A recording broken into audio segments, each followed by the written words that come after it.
Asante. Ukinishusha ni haki yako kwa sababu wewe ndio bosi wangu. Sasa bosi akikushusha utaenda kulalamika wapi? Kwanza nadhani nirudi kwenye msingi. Msingi ni kwamba Kigoma kulikuwa na workshop na kulikuwa na kamati kuu. Kinachoingia kwenye kumbukumbu kwa kawaida ni maazimio ambayo baada ya kuyajadili kwenye workshop yakapelekwa kwenye kamati kuu na yakaingizwa kwenye minutes za kamati kuu. Na minutes za kamati kuu ndio ambacho Heche alikisoma.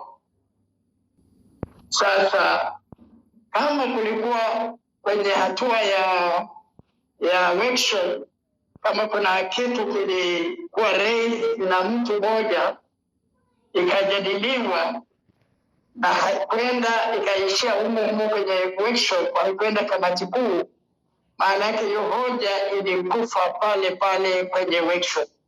Ndio utaratibu wa minutes angalau unavyojua wa Chadema.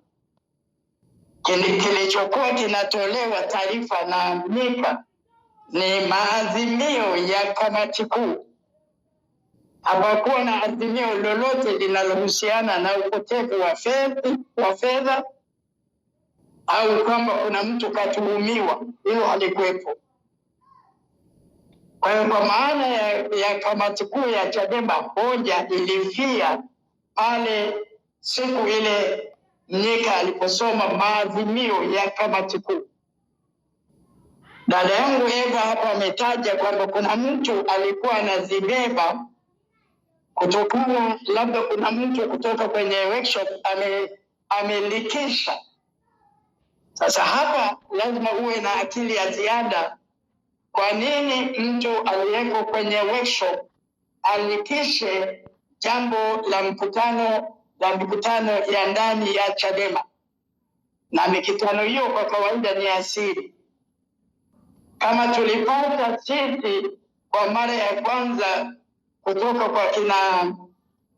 kwa kina Yeriko, maana yake ni kwamba kuna umbea ulizunguka kwa sababu ambazo hapa hatuzijui, na umbea huo ukatapakaa haraka kama ilivyo kawaida ya umbea, kwa sababu umbea kuna tabia ya kutapakaa haraka kuliko mambo ya kawaida.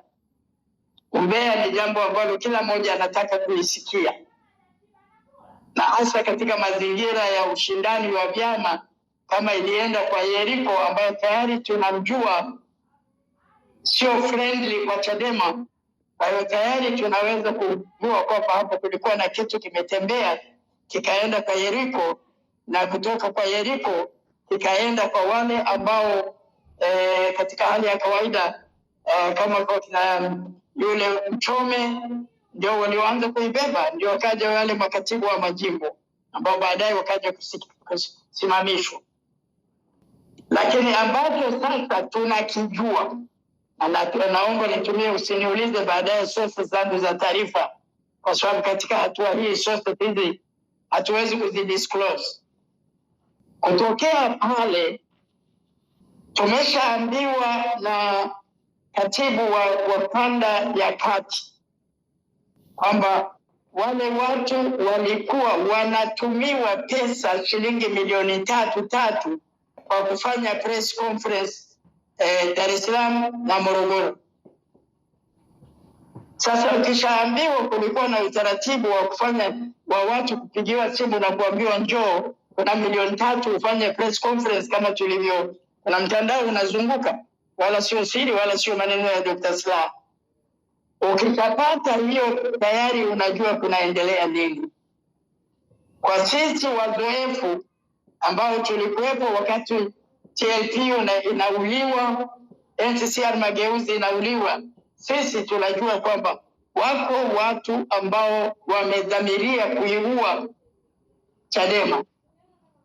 Na pattern inayoonekana ni pattern ile ile tulioiona kwa kina TLP, tulioiona kwa kina NCCR, ndio vyama vikubwa ambavyo huko nyuma viliuliwa na kimsingi viliuliwa na mfumo wa serikali, kama ambavyo hata kesi ya NCCR Mageuzi tunajua ilisimamiwa na nani. Tunajua kesi ya NCCR ilisimamiwa na nani? Na kiongozi mkubwa serikalini. Sasa kiongozi mkubwa serikalini ana interest gani? Na nikisema kiongozi mkubwa simzungumzii msajili wala ofisi ya msajili. Kiongozi mkubwa zaidi, labda watatu katika ngazi ya utawala kwenye nchi. Sasa kama uko sawa, utaanza kufikiri hawa watu wanapojiingiza ndani ya chama cha siasa lengo ni nini? Lazima ujiongeze, maanake hayo majawabu hayawekwi hadharani. Wanaoonekana hadharani kwenye mitandao ni hao wanaotumwa, kama ambavyo kwa kawaida wanasema mbwa koko ndiye anayetumwa, lakini wakubwa huwa hawajionyeshi, ni mpaka akili ya ziada itumike. Kwa mimi cha kwanza kabisa niseme, anzia pale jambo lilipotoka kwenye workshop ikasambaa bila kuingia kwenye kamati kuu yenyewe, na ndio maana haikudhibitiwa kwenye ngazi ya kamati kuu. Kwa hiyo kama kuna mtu alikuwa na hila, alikuwa na sababu zake, akachomoa au kaipata kwa njia tu ya hadithi. Wa Tanzania tunaongea saa nyingine kwa hadithi, na yule ambaye sio mwenye nia njema kaipata kwa njia ya hadithi, lakini yeye akatumia sasa dhamira yake kufanya kile alichokuwa amedhamiria.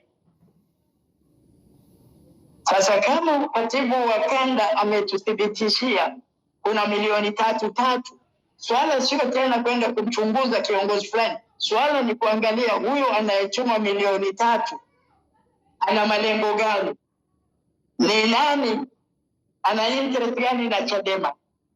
Sasa mimi sitakupa majibu kwa sasa, kwa sababu mimi ni mtu wa mpambanaji, na sasa hivi hapa leo toka asubuhi sikuingia, nilikuwa kwenye mapambano mengine ya aina hii, labda baadaye mtu aweze kuyasikia. Sasa kama tumeshajua kuna watu ambao wamebebea kidedea, na bahati nzuri sio ngazi ya juu, na bahati nzuri tunajua hata hizo conferences zimefanyika wapi, na watu wameshatoa taarifa.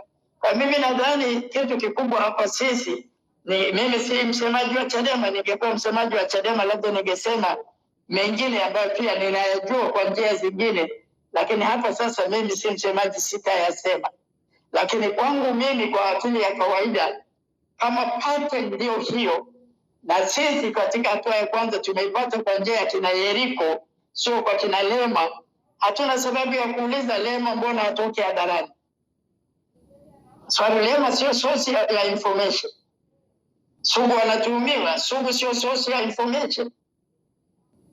Bonai anatuhumiwa, lakini Bonai sio source ya information. Waliotoa nje ni watu ambao tunajua nani katoa katika hatua ya kwanza, kwa sababu tumesoma. Lakini katibu wa kanda ambaye ndio ofisa wa chama ametuwekea hadharani. Kwa hiyo nadhani tunaweza kumwamini zaidi ofisa wa chama kuliko mtu mwingine yoyote, kina Yeriko na yoyote yule mwingine. Labda katika hatua hii niishie hapo. Vita hii ni vikubwa kwa sababu si mara ya kwanza.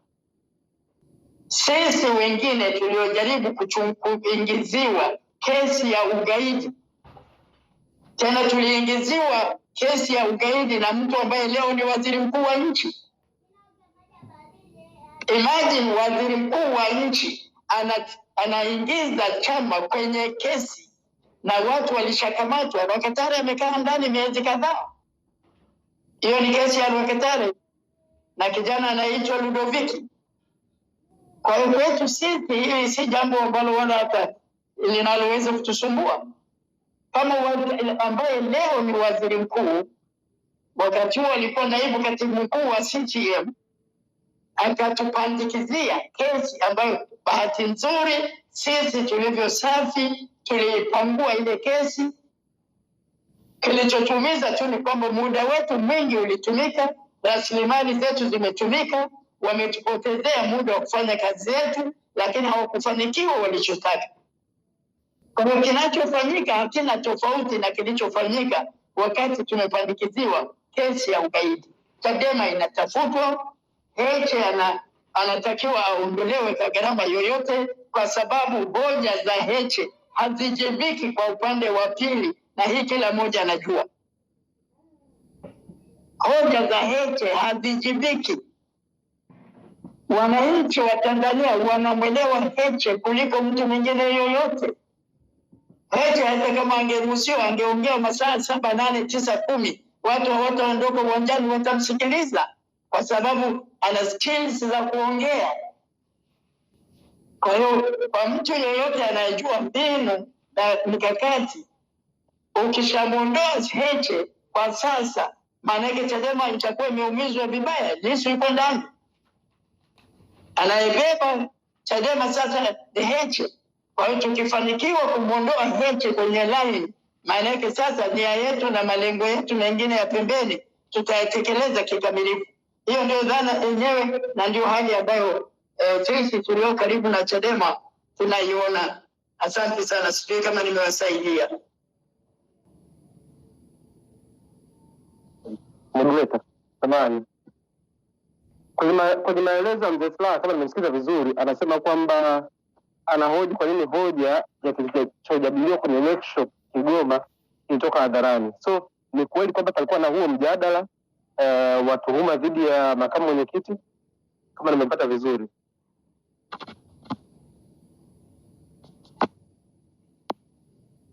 Ni kwamba hayo yalijadiliwa labda kwenye workshop. Kwenye workshop kila mmoja ana table anything, kwa sababu workshop haiandaliwi kwa agenda. Kamati kuu inapotoka Dar es Salaam, agenda zilishapangwa wiki au miezi kadhaa kabla. Agenda haziingizwi kwenye kamati kuu kwa mtu kusimama tu na kuleta agenda. Mikutano yote ambayo ya makampuni, vyama serious yote iko hivyo. Ndio maana nikasema kwenye taarifa rasmi ya Heche hiyo haikuingizwa kwa sababu haikuwa sehemu ya agenda.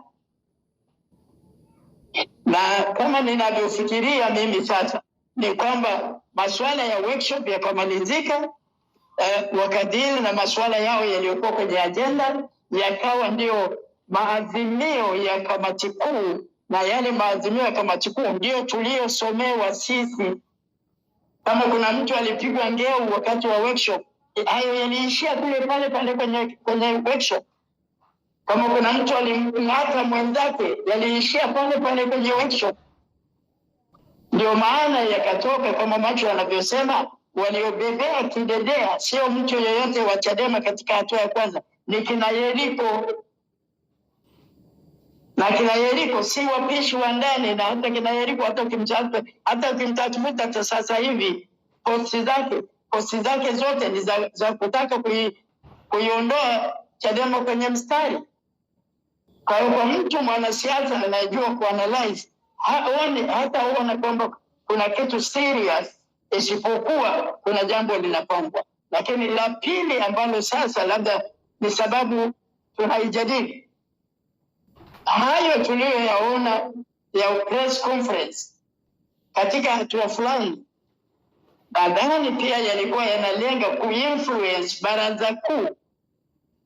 Sasa bahati mbaya au bahati nzuri, wanaojadili, maanake Chadema inaenda kwa katiba yake, wanaojadili na kutoa press conferences sio wajumbe wa baraza kuu. Wanaojadili sio wajumbe wa baraza kuu. Ukienda kwenye Google ukitazama, tafuta katiba ya Chadema, angalia wajumbe wa baraza kuu ni kina nani, alafu jiulize hao wote ambao wametoka kutoa press conference kama wako kwenye listi ya wajumbe wa baraza kuu. Sasa kama sio wajumbe wa baraza kuu, wala haihitaji kutusumbua kupoteza muda kujadili kitu ambacho hata hao ambao wameileta kwenye mitandao hawana mahali pengine zaidi kwa kwenda kuijadili isipokuwa kwenye mitandao. Na kama hivyo ndivyo, maanake itaishia kwenye mitandao, haitaenda popote kwenye chombo chochote cha maamuzi cha Chadema. Nadhani nitakuwa nimewasaidia zaidi.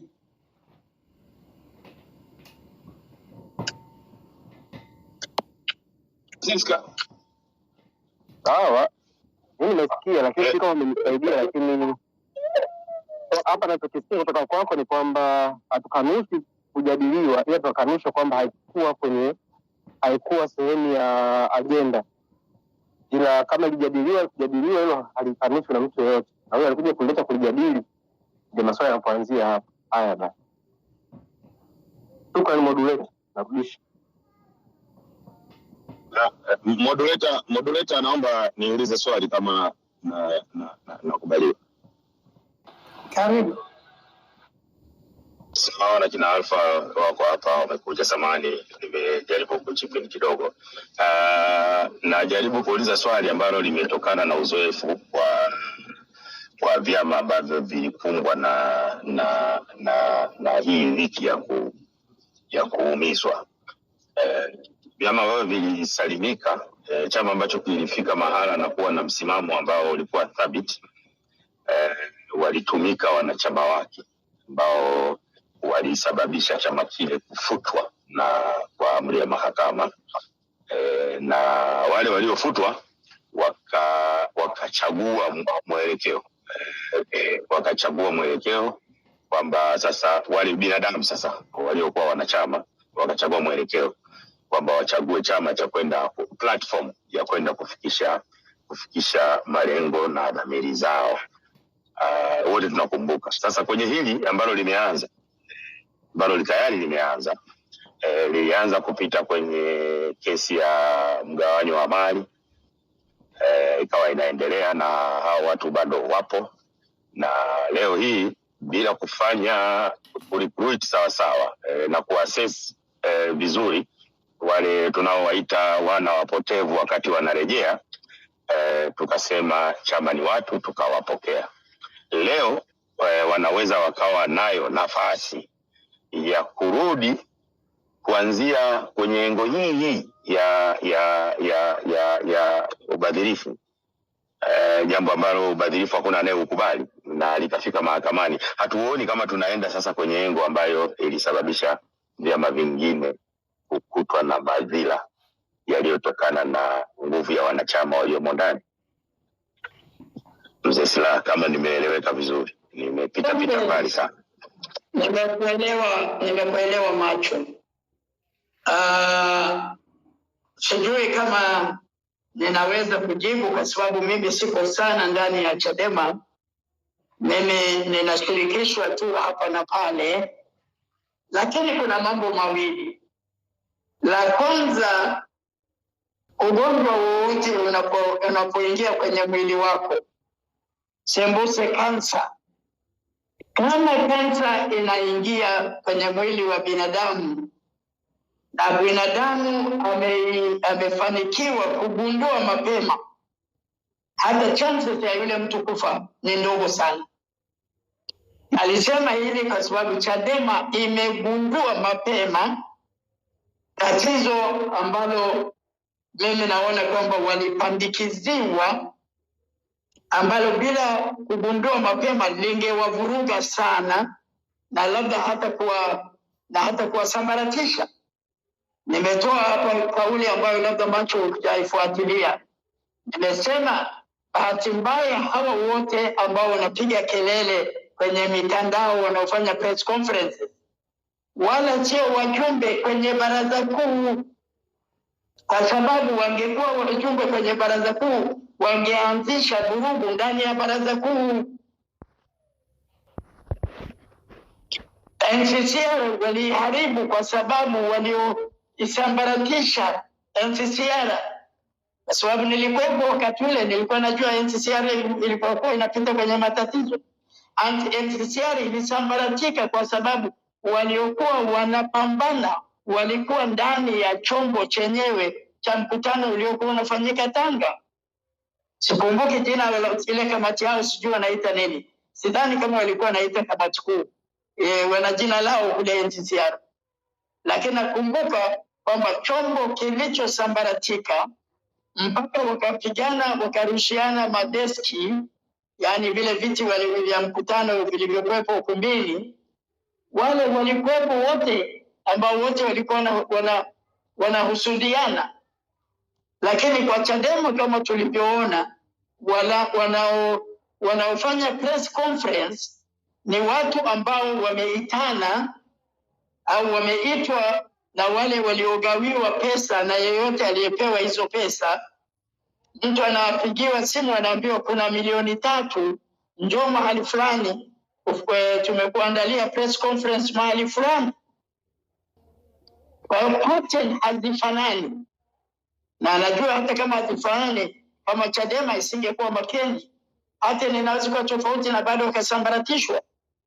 Lakini hapo ilipofika, mimi uwezekano wa Chadema kusambaratisha sisemi haupo, kwa sababu mbinu bado zinaendelea, anything is possible. Lakini kwa ninavyoona kwa mbinu zilizoko sasa hivi, mimi nadhani hizo mbinu zimeshagonga ukuta tayari. Asante.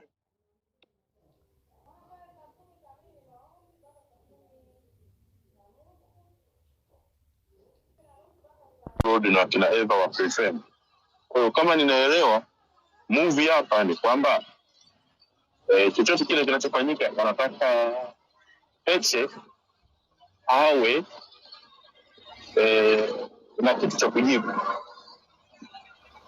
Ikipatikana kitu cha kujibu, inabidi akae pembeni kisha uchunguzi.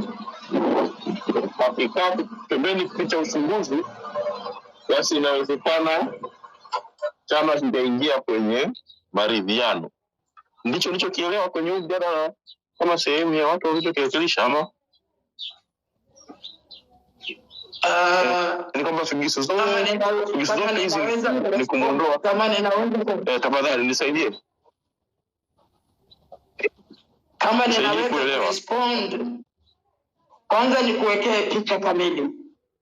Sababu ya kwanza ya kumwondoa Heche ni kwa sababu Heche ni kikwazo kwa upande wa pili, kwa sababu Heche anakubalika ile mbaya kwa wananchi wa Tanzania. Uwezo wa Heche kujenga hoja ni mkubwa mno. Wanashindwa kupata majibu kwa hoja za Heche. Kwa hiyo yule ambaye anashindana na Chadema, njia rahisi aliyotafuta kwa akili yao, sasa wenda ni akili sahihi au sio, ni kumtengenezea Heche tuhuma, ili Heche akishawekwa pembeni, njia itakuwa wazi kufanya kile wanachotaka kufanya. Kwa sababu kwa sasa Lissu ameshikiliwa, hata kesi iliyokuwa nje, majibu yale ya rufaa ambayo yalikuwa yatolewa hawataki kuyatoa. Kwa hiyo dhahiri hawataki kumwachia Lissu angalau kwa muda wa karibuni. Lakini kutokumwachia Lissu haisaidii, kwa sababu Heche ana msimamo ule ule wa Lissu. Kile ambacho Lissu anakisimamia ndio ambacho Heche amekisimamia, hayumbi. Sasa kama hayumbi, njia pekee iliyoko kama ilivyofanyika kwa vyama vingine ni kumtegeshea mtego, apatikane na tuhuma, akae pembeni ili uchunguzi ufanyike. Wakati uchunguzi unafanyika, tunaendelea sisi na ajenda nyingine za kawaida, hasa ajenda ya maridhiano ambayo Heche ameikataa katakata. Kinachopenyezwa hapa ni ajenda ya maridhiano. Msimamo wa Heche ni kwamba kwanza kuwe na ukweli, kukisha kuwa na ukweli kuwe na uwajibikaji, alafu sasa haki itendeke baada ya pale. Au ile framing unayotumia uwajibikaji sijui nini, labda nimeiframe vibaya hiyo. Sasa ukishapata hiyo, kikwazo cha kupata maridhiano kitakuwa kimeondoka. Jambo la maridhiano sasa ni la dharura zaidi, kwa sababu tumeshapewa siku 90 na Commonwealth. Kwa hiyo tutatumia hela zote inavyowezekana ili tuweze kulainisha, baada ya kumweka pembeni Heche. Tukishafanikiwa hilo, basi tutaingia kwenye maridhiano. Ndio maana kuna mtu huwa tunamlipa, bwana mmoja anaitwa Odero, anayejiita mwenyekiti wa kamati. Ukimuuliza, wewe unajiita mwenyekiti wa kamati ya maridhiano? Alikuwa ofisa mdogo wa Chadema, lakini Chadema walishamondoa.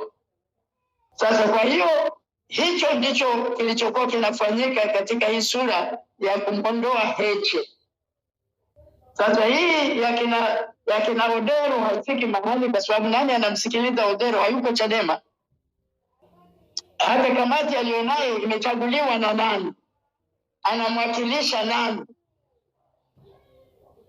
Hao wengine wana capacity ya namna gani kuwa convince wale ambao ni watu muhimu katika mchakato wa maridhiano? Na kama tulivyoona mchakato wa maridhiano, wenzetu wa Commonwealth wameongeza kitu kingine. Wameongeza aspect ya independence ya watu ambao watahusika na huo mchakato. Yaani kuwe na uchunguzi huru na wa kimataifa. Kwa hiyo wale wameweka kijingi kingine kipya. Japo sisi tunasema hakuna mtu wa nje atakayetuingizia, lakini mtu wa nje, kuna taratibu za kimataifa. Tunajidanganya pale tunapozungumza kila siku kwamba sisi ni nchi huru.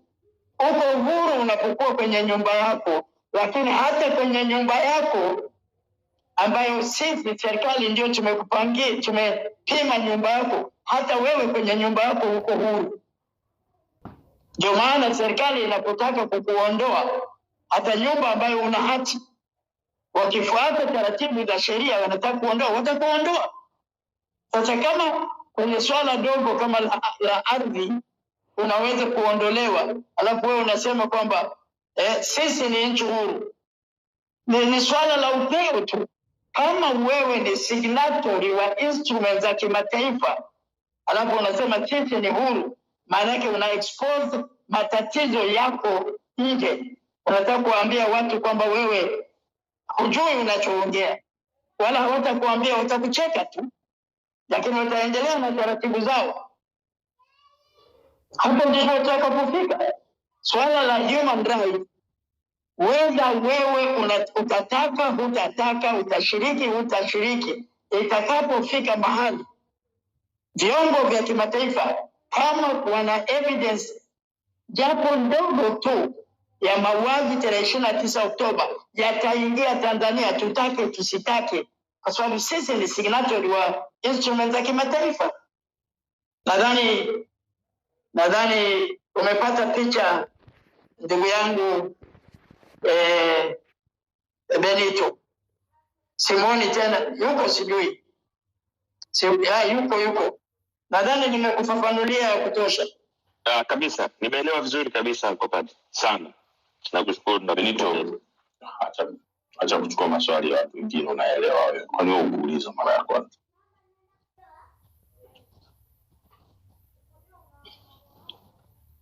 Hebu fanya sasa kazi ndio kutuma. Haya, usharudi? Oya, ngoja nirudi sasa hivi. Unajua sijarudi. Ngoja nirudi sasa hivi. Haina shabe. Nguzo naambia. Kwa sababu tuko ukumbini na kwa sababu tumetoka kwenye press conference fulani, na sisi wote hapa nitasikitika baadaye mnaiona kwenye mitandao na kwenye magazeti jambo ambalo tumelifanyia press conference. Ile kesi yetu ya kumshtaki waziri wa mambo ya ndani Patrobas, kesi ya kukiuka katiba, imepokelewa na mahakama Dodoma na imeshapangiwa majaji. Tunachosubiri sasa ni majaji hao watupe tarehe, lakini tumeshaenda hatua mbele, na ndio tumefanya press conference leo kuarifu umma wa Tanzania, kwa sababu ni kesi ya Watanzania. Basi nilitaka mjue hivyo. Kwa hiyo tunapozungumza hivi vitu vyote vinahusiana hili na lile na lile. Hivi vitu vyote vinahusiana kwa namna moja au nyingine. Ndio maana nimeichomeka hapa. Asante sana. Changamoto. Mwandishi Bakari Kiango na Jumaisi hapa Dar es Salaam. Chama cha Demokrasia na Maendeleo Chadema kimesema kitaendelea kuchukulia hatua za kinidhamu viongozi na wanachama wanaokiuka kanuni za chama hicho, ikiwamo kupeleka malalamiko kwenye vyombo vya habari badala ya kutumia vikao halali. Kauli hiyo ya msisitizo imekuja wakati ukiwa na mfululizo wa baadhi ya viongozi na makada wa chama hicho wanaojitokeza hadharani kutaka uchunguzi na hatua za kinidhamu zilizochukuliwe dhidi ya makamu mwenyekiti wa Chadema Bara John Heche. Tayari viongozi takriban 6 wanaotoka mikoa ya Tanga, Morogoro na Dodoma wamepewa barua ya kutoa ushahidi wa tuhuma wanazozitoa dhidi ya Heche ndani ya siku 14. Hata hivyo, Julai 10 mwaka huu, akisoma maazimio ya kamati kuu iliyoketi kuanzia Juni 28 hadi 30, katibu mkuu wa Chadema John Mnyika alisema fedha zote zinazochangwa zipo salama na zinatumika kwa mujibu taratibu za chama za kifedha kwa uamuzi huo. Nafikiri kwa mujibu wa taratibu za chama za kifedha kwa uamuzi wa vikao. Akizungumza na Mwananchi jana, mwanasheria mkuu wa Chadema Dr. Anshala Mgemeleza, kama ilivyoandikwa, alisema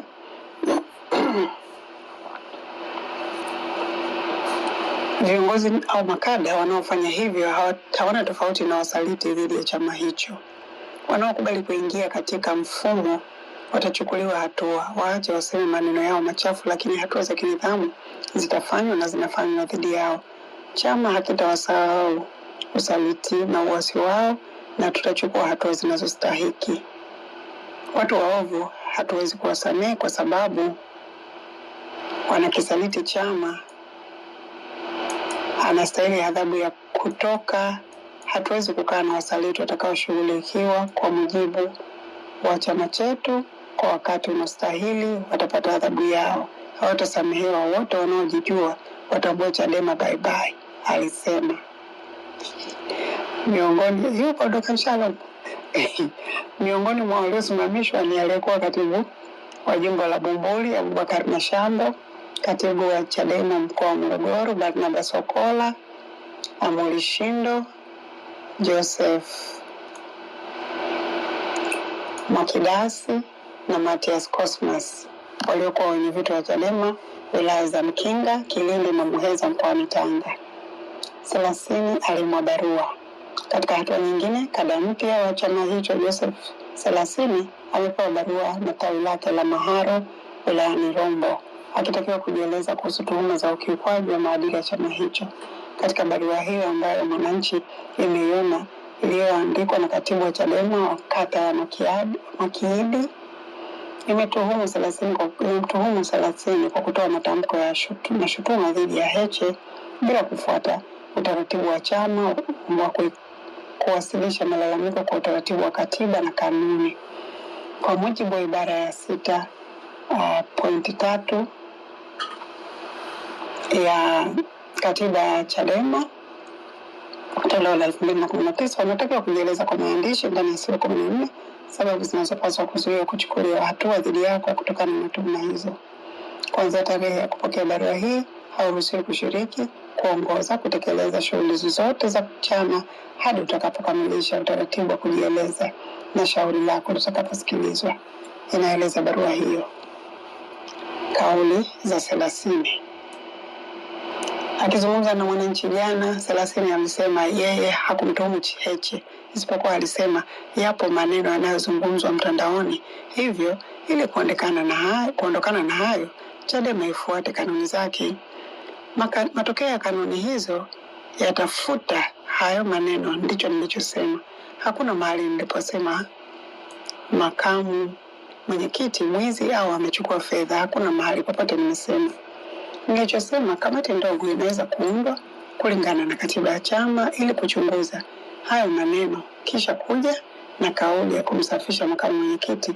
Sasa kauli ya kumsafisha mtu ni kumtuhumu kweli? Ni kumtuhumu kweli? Alisema. Selasini ambaye ni mbunge wa zamani wa Rombo alisema hana wasiwasi wamtumie hiyo barua ataiona. Alichosema kabla kuandikiwa barua. Juzi Selasini alisema pamoja na kilichoelezwa na Mnyika, lakini wanasiasa hawapaswi kuwa kama mbuni ambaye akisikia gari anaficha kichwa kwenye mchanga akifikiri aonekane, ila ukweli haufichiki kwa namna hiyo. Kwa sababu ni Chadema ni chama cha demokrasia, basi hilo jambo litawekwa wazi. Chama kina vyombo ili kuwaweka pamoja wanachama na uaminifu ni vizuri ikafanya kazi yake, kazi ikawa nzuri, viongozi wanasafishika, alisema. Alisema kiongozi ukishatuhumiwa hata lugha itumike nzuri kiasi gani. Kitu kitakachomfanya kusimama imara, kuendelea kuaminika ni vyombo kufanya kazi ya uwazi utakaomwezesha kuwa huru. Matumaini yangu baada ya hotuba ya Mnyika, hatua nyingine itafuata ili kuhakikisha dukuduku lililopo mtandaoni linawekwa vizuri.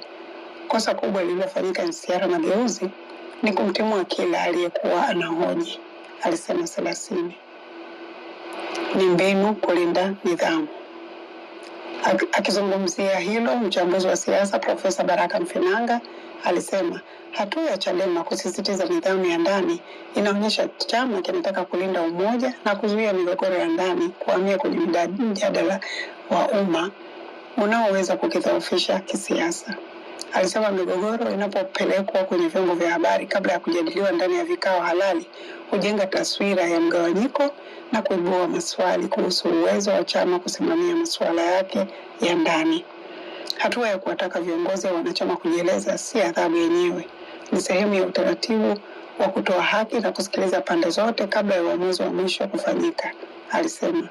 Hata hivyo, alisema vyama vya siasa vinapaswa kuwa makini kuhakikisha utekelezaji wa nidhamu hauonekani kama njia ya kuzima maoni tofauti, kwa kuwa demokrasia ya ndani huhitaji nafasi ya wanachama kueleza wasiwasi wao.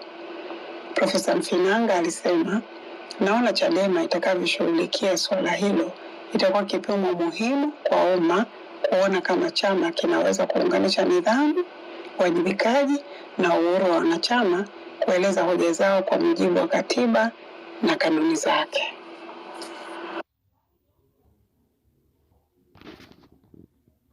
Mujibu wa katiba na kanuni zake. Haya, hii habari ndio imemalizika hapo.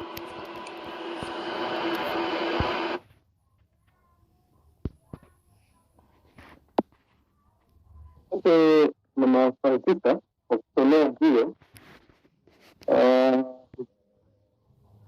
Mimi maoni yangu ya kwanza ni kweli, mimi nimesikiza 30 hamna sehemu yote kwa mtumu huu.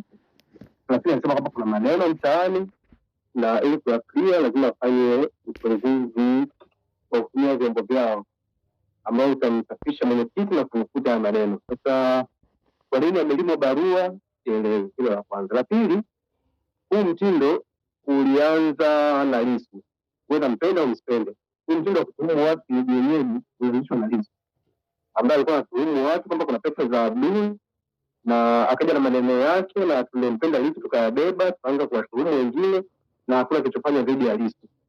Kwa hiyo sasa hivi anaporudi kuanza kutuhumiana wenyewe kwa wenyewe tena, sioni kwa nini sasa hivi chama kinatumia nguvu kubwa kufukuza watu wanaomtuhumu Heche badala ya kutoa kauli ya aidha kukanusha hilo kwamba ambalo linasema lilishafanywa kazi na halipo. Na nilivyomsikiliza Mnyika, kwa mimi nilivyomsikiliza sikusikia sehemu yoyote akikanusha kwamba Heche ametumiwa kwenye hilo. Ndio nasema kwamba pesa ziko salama, lakini nasema kwamba Heche ametumiwa kwenye hilo. Sasa wanamtuhumu Heche, wanamtuhumu kwa sababu gani? Na kwa nini chama kinachukulia hatua wanaomtuhumu badala ya kusafisha hili? Kwa mimi nafanya nifikirie mara mbili. Na tusiache kusahau kwamba swala la pesa kama alisemea Lissu mwenyewe ambaye wengi tunamwamini huyu, ni swala ambalo linakuwa na mushkili mara nyingi. Na nafikiri mwaka jana mwishoni kuelekea Christmas or something, ambapo familia ya Lissu ilimpeleka polisi, nafikiri msaidizi wa Lissu nani alisaidia vizuri. Kuna aidha msaidizi au mtu mmoja ambaye karibu na Lissu alikula pesa za michango ya Lissu ambapo ya Christmas ya kitu fulani, kama nakumbuka vizuri. Kama nimepotosha mtaniambia. So naona kuna shida kwenye jinsi ambavyo Chadema inaenda hili swala, na shida ambayo kutokana na kutokuwa makini kwao kwenye kuenda hili swala ndio kwenda tunaendelea kufanya haya maneno yaendelea kuwepo. Wewe mtazamo wangu.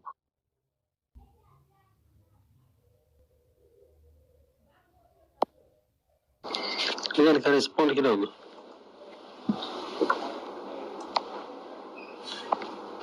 Yana Francis kanaweza nikaongea kidogo. Endelea tu kiasi.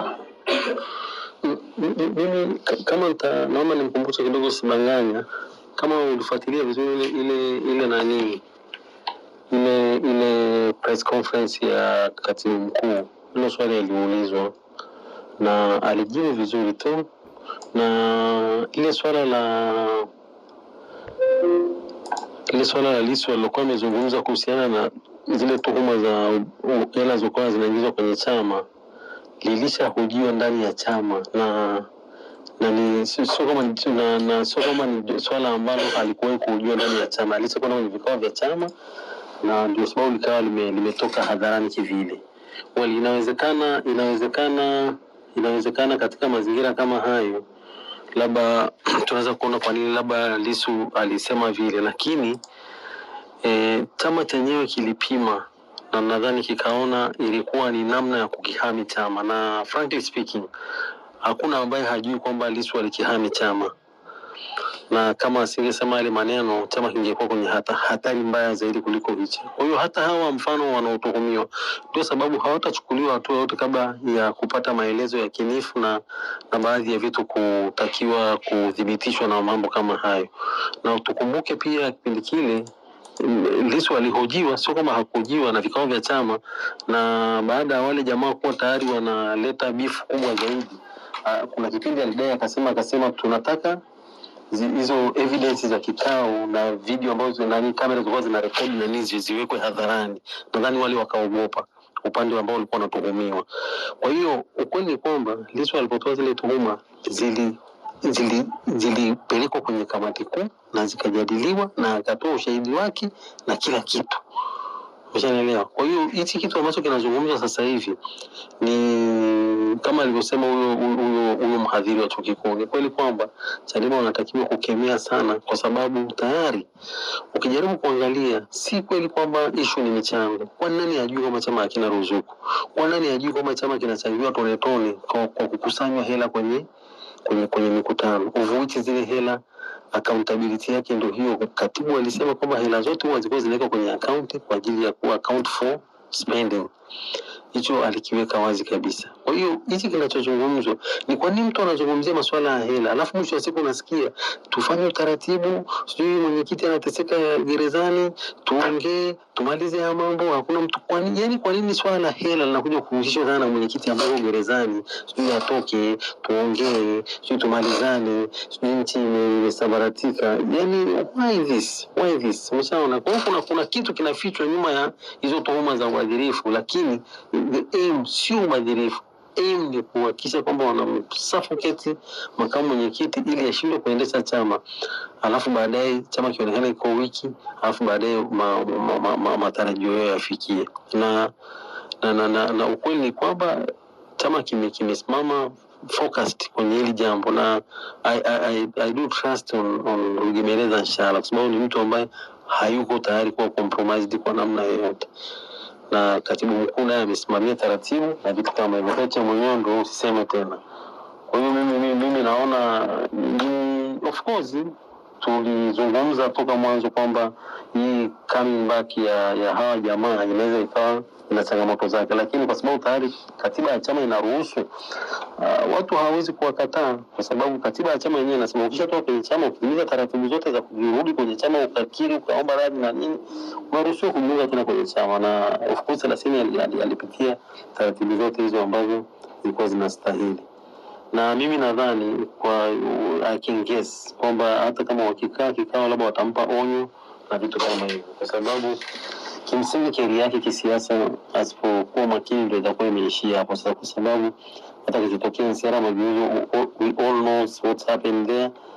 Lakini mimi I do believe on processes za Chadema kwenye hasa swala za disciplinary.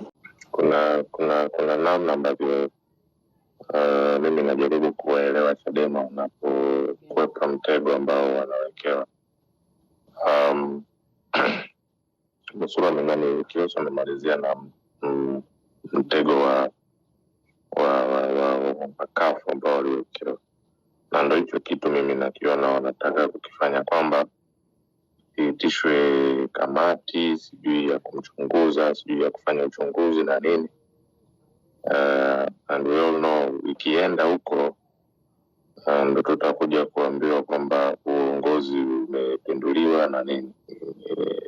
Hatupo kwenye nchi ambayo inafuata utaratibu, na ndo hicho kitu ambacho kama ambavyo wameweza kuiharibu NCCR, CUF, ndo hiyo kitu ambacho wanakitaka kitokee kwa upande wa Chadema. Na ndio maana Chadema wana retaliate kwa kuwafuta wanachama na sio kufanya kile ambacho kinasemwa kifanywe.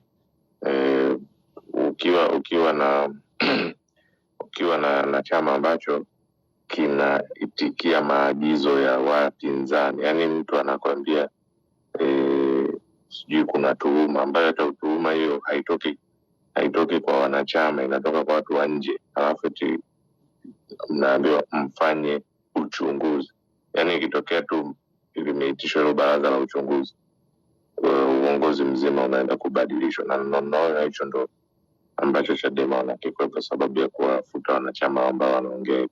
It went further to a point kwamba watu ambao hawana cheo chochote, mtu anajitambulisha kama katibu sijui wa Bavicha sijui wapi, huko sio katibu wa Bavicha wa hiyo kitu, and then unataka huyo mtu hizo tuhuma anazotoa eti ziwe tangible za kuendelea kuchukua uchunguzi. Yani uwezo ukatumia ya visa kupika chips yai alafu tupate kitu kizuri, hivyo kitu hakiwezekani. Kama mlikuwa kweli na hizo genuine claim, mnaenda kwenye ngazi husika, mnafanya hivyo, mambo yanafanyika. Lakini ya watu wanadanganya wasifu wao, alafu wanakuja eti wana suggestions za chama sijui kufanya uchunguzi sijui na nini. Ni tactics ambayo inafanyika ili kitokea imefika huko uongozi ubadilishwe, kwa sababu akiondoka tueche hapo tashangaa wakina Salum Mwalimu wote wanarudi hapo, wanataka uongozi wa chama. Kwa hiyo iko ndo naona wanajaribu kukikwepa. Kinyume na hapo ni propaganda tu zingine zinazoendelea. Shukrani. Asante Otis. Dada Eva karibu. Najaribu kukupandisha, sijui kama ujaribu na wewe mwenyewe au wengine. Mimi nimepanda au nani?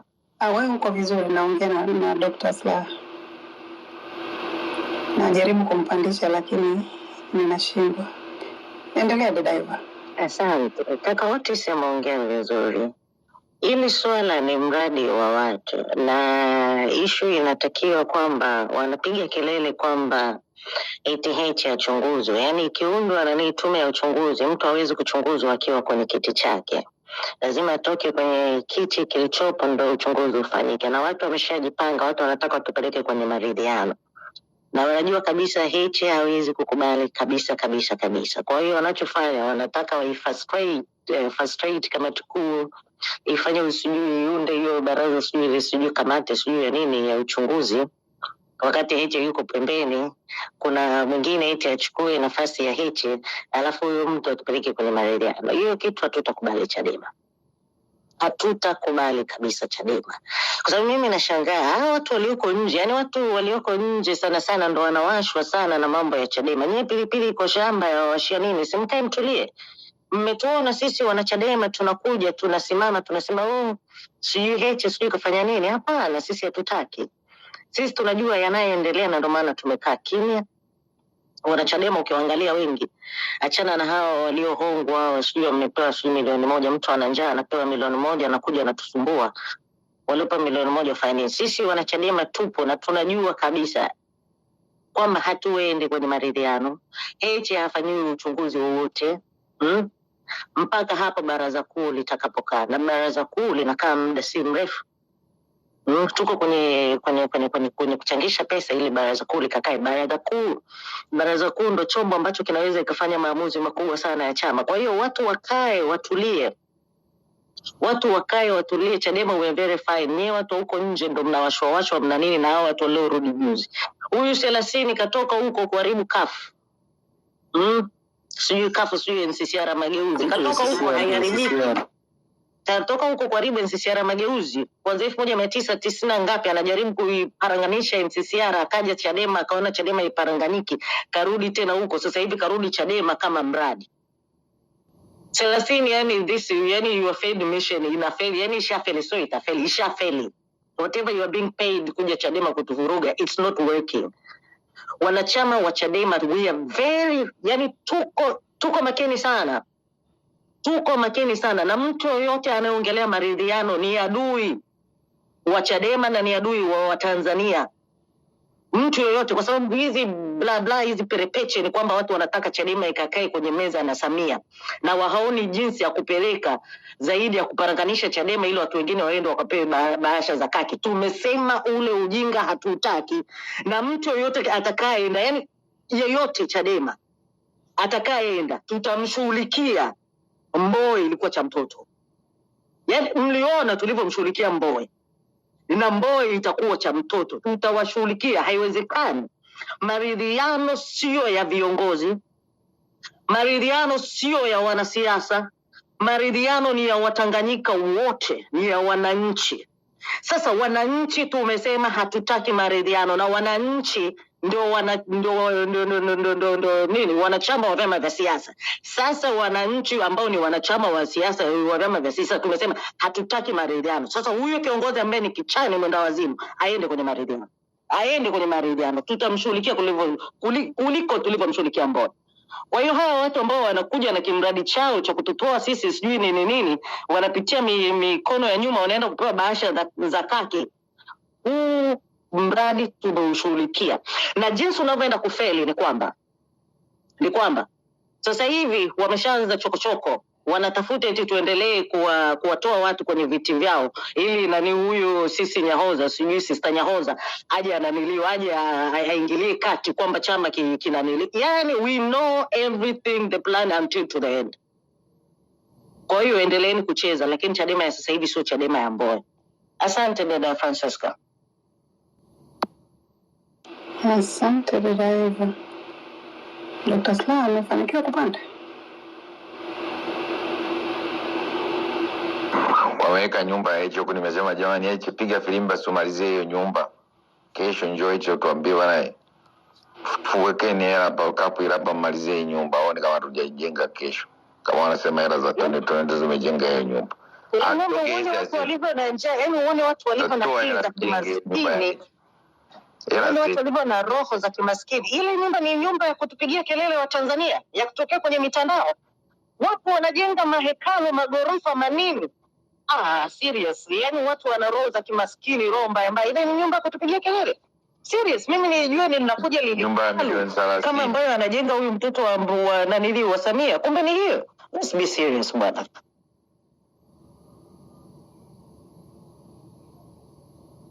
Pumbavu.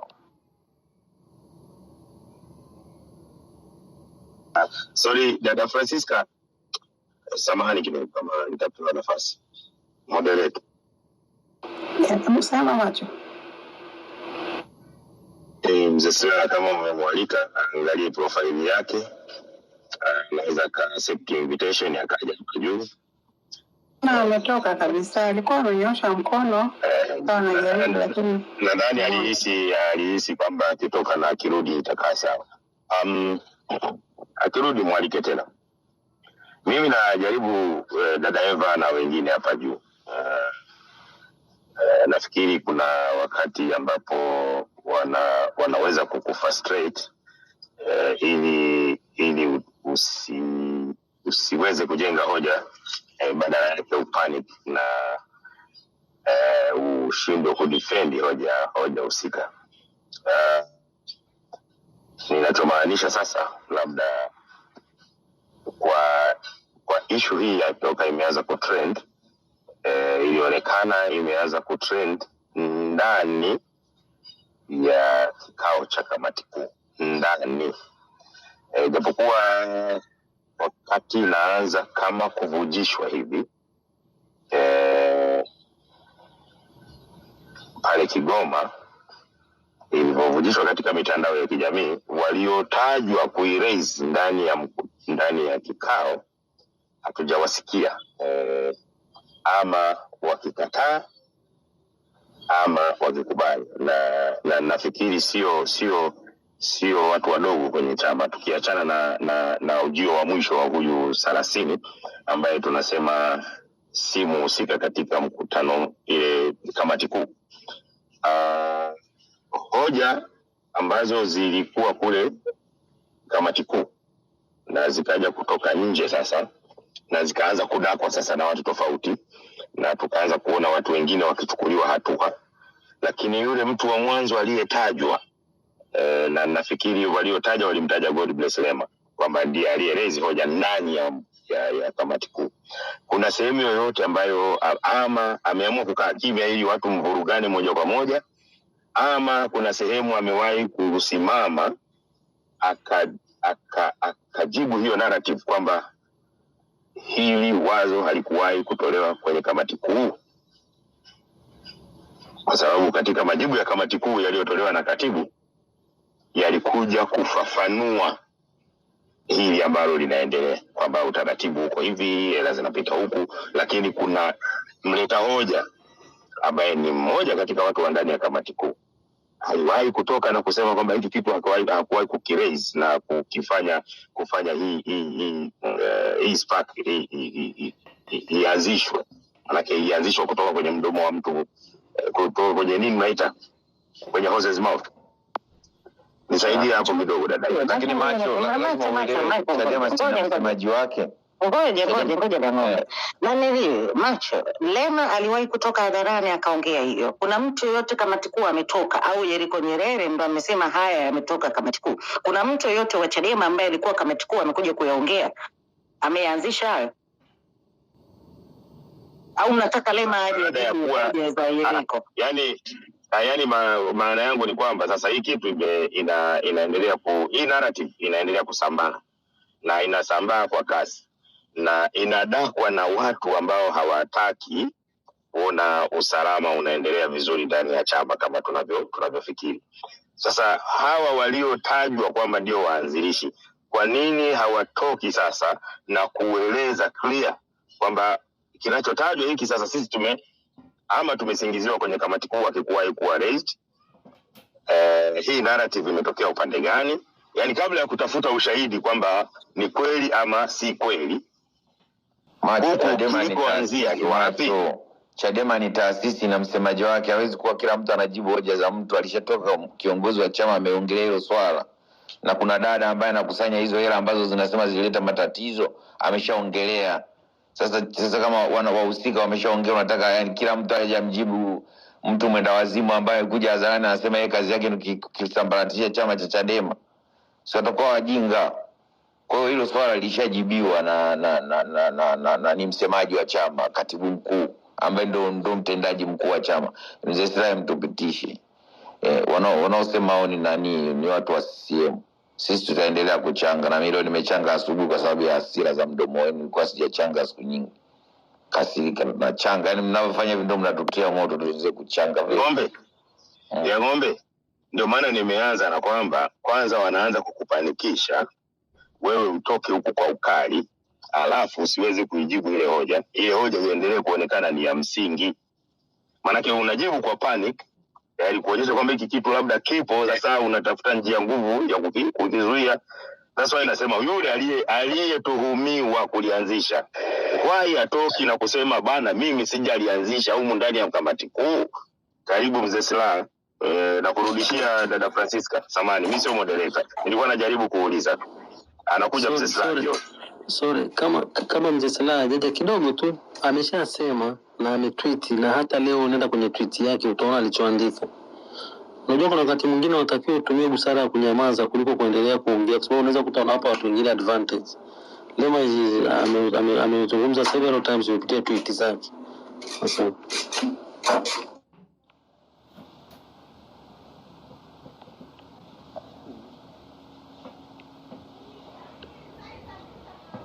Labda nisaidie kidogo.